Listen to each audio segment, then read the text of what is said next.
wrestling fans, thanks for clicking today's dreaded D-Rose report.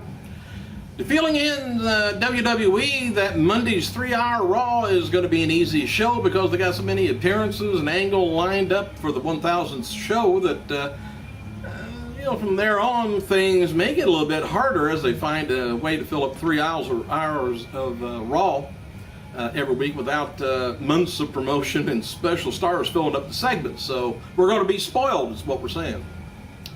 One disadvantage of Raw going to 3 hours is they no longer have the option of taping SmackDown on Monday night. If something was to happen like in Colorado wildfires, which was about 2 weeks ago, and they had to cancel, they would have to cancel they canceled the Tuesday's taping and just did them on Monday. But if something like that was happening again in the future, they would likely have to tape SmackDown at a Sunday live event maybe.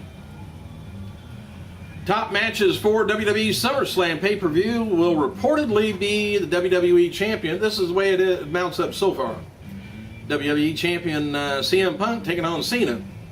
World Heavyweight Champion Sheamus taking on Alberto Del Rio. And, of course, Dolph Ziggler in a three-way. And, of course, we got Triple H, Brock Lesnar. And I think we're going to have Jericho versus Daniel Bryan may also take place, which would be a good match, real good match.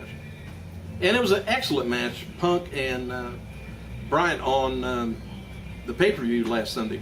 Good match. Still no official word over on WWE whether Kharma is here or there. But she remains on the WWE alumni roster. Kharma reportedly told friends that WWE wasn't sure what to do with her and told her that they would be going to give her time to clear her head. But the door was wide open for her return. So they're acting like her head's not clear, so they're letting her sit. But I don't know. It could have had to be something with that, when she had the miscarriage or something. I'm not sure whether anything went on there or not. Maybe she wants to have a baby and not have the wrestling, the slamming and punching and all that stuff going on before. Women has got a totally different outlook on things than us guys do. Punch us in the stomach if we're going to have a kid, doesn't matter.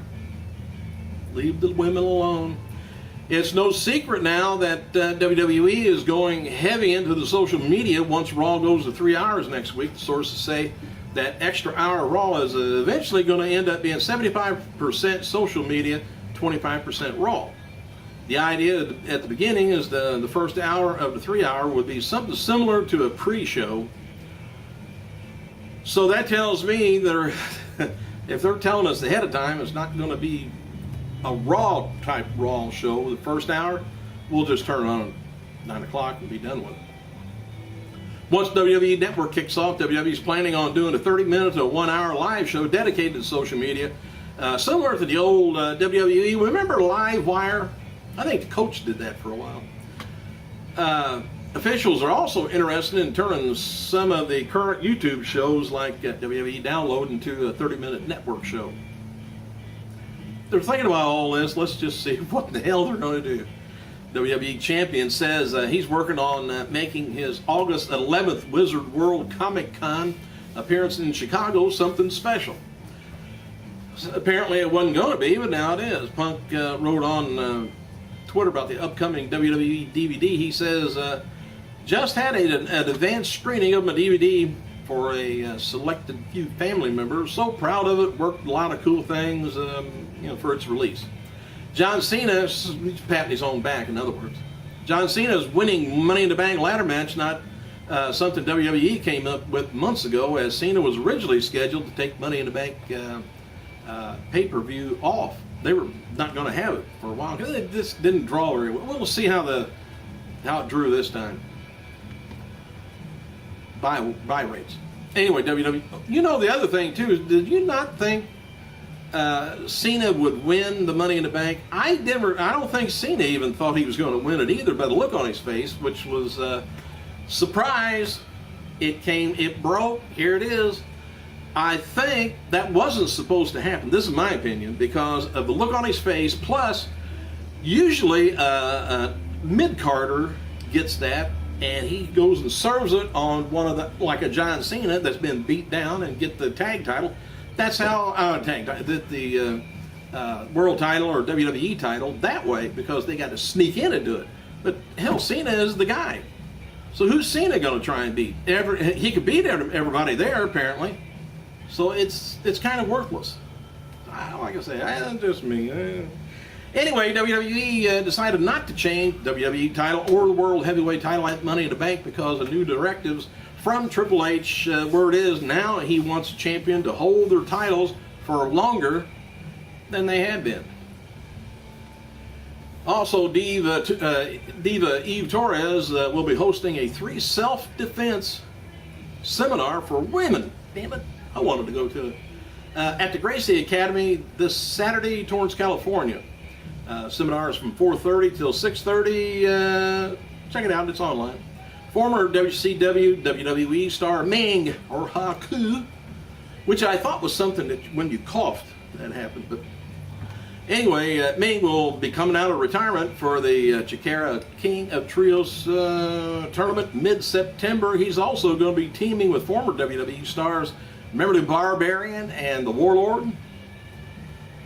Evan Bourne said he's still at least a month away from returning to the ring. He said another follow-up appointment for the surgeon today. The foot is healing properly. I'm scheduled for another month of, session 3 week, I guess. With that good news in mind, I'm still very disappointed, and I can't wait to be in St. Louis for Raw 1000, but I'll keep working until I'm back on Raw. Wade Barrett. He's going to be appearing at FCW show down in Melbourne Auditorium, Melbourne, Florida, Saturday, July 28th. If you're down there, the show starts 7:30. WWE spoiled the return of The Miz, by the way. But if you were a fan, attended the show at Money in the Bank, because commemorative T-shirts were being sold at the event listing Miz as a participant at Money in the Bank. Triple H made another off-camera appearance last night at SmackDown taping in San Diego. This time, the complaining WWE star that caught a pedigree was Heath Slater. Bitches too much. And WWE agent Road Dogg, BG James, Jesse James, whatever you want to call it, Rhodey, wrote the following on Twitter to fans asking if he's going to be a part of the DX reunion on Monday's 1000th Raw. He said, "Guy, I work for WWE. I'm going on the 1000th show. I rarely do camera work, so I can. So my role will be. I have to find out." Rikishi gave props to Heath Slater after the angle on Monday's Super Show. Rikishi wrote, "Even though Heath got a ass to face from me," he says, "I can't say he's a good wrestler, but or I can say he's a good wrestler and good opponent. Respect, real talk. Thank you." Isn't it odd that Rikishi gives stink face, but Kelly, she don't?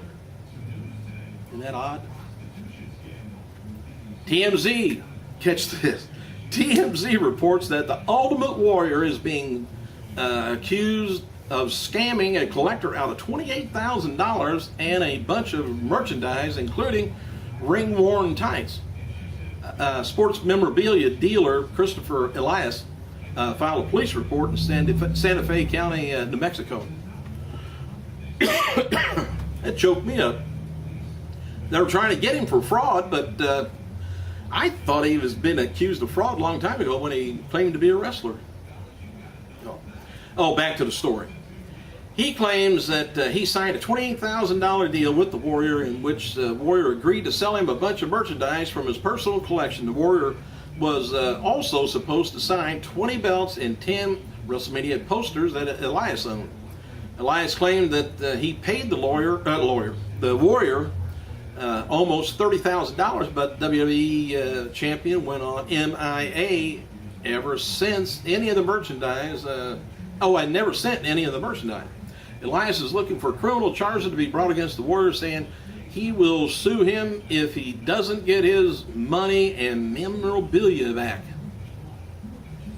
Oh, by the way, WWE champion, going to be champion though. Just wait a while. Cena's always going to be champion. But John Cena, ex-wife Elizabeth have reached a settlement of the divorce proceedings. So says TMZ, which is in everybody's business. It was previously reported that Liz felt blindsided when Cena unexpectedly filed for divorce in May. Liz was convinced that WWE Superstar was unfaithful during their marriage and had vowed to prove it in court. Her attorney, Raymond the Fool, not the Fool, La Fool, stated that they were receiving tips from Cena's extramarital affairs, which proven out to be true, I guess.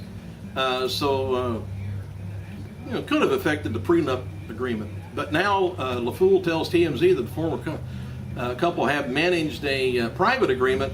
All matters in the divorce have been settled and resolved amicably. Terms of the settlement are confidential, so too bad. They probably got a no, where they can't talk about each other. Gag order. All right, what else have we got here? WWE.com posted a list counting down Rey Mysterio's 10 greatest matches since his 2002 debut. And Sports Entertainment World is grappling about against Chris Jericho at the Bash on 2009, June 28th. Tops the list. Other great matches, about his one with Eddie Guerrero, WrestleMania 21, World Heavyweight Championship, WrestleMania 22, Falls Count Anywhere with Chavo at No Mercy in 2006, and facing Shawn Michaels on Eddie Guerrero's tribute episode on Raw, 14th, 2005. By the way, I've been going through little by little. I got about halfway through all the discs on Falls Count Anywhere. It is good. Very good. WWE Hall of Famer Rowdy Piper is spotlighted today on WWESuperstars.com. And both Stephanie McMahon and Jim Ross is going to be in St. Louis, Missouri this Monday, the site of the day's unprecedented 1,000th episode. WWE Hall of Famer also appears Wednesday on Sports Talk 1400. The ref confirms that he's going to be on the show. Says there's no idea what role he's going to be. Anyway, McMahon, who participated in a Twitter chat Tuesday, but hinted and did not confirm the appearance on Raw, will be in the area that day for a Be a Star anti-bullying campaign. Boys and Girls Club of the greater St. Louis area. Dick Durbin, or James Durbin's going to be there. The Miz, Sheamus is all going to get in on the festivities, I guess. TNA President Dixie Carter announced Tuesday afternoon that TNA World Champion Austin Aries signed a new long-term agreement with the company that she's so excited about. And I think I might have told you about that yesterday, so I must be reading the same thing twice, which is nothing new. Hey, thank you guys for clicking. I gotta go.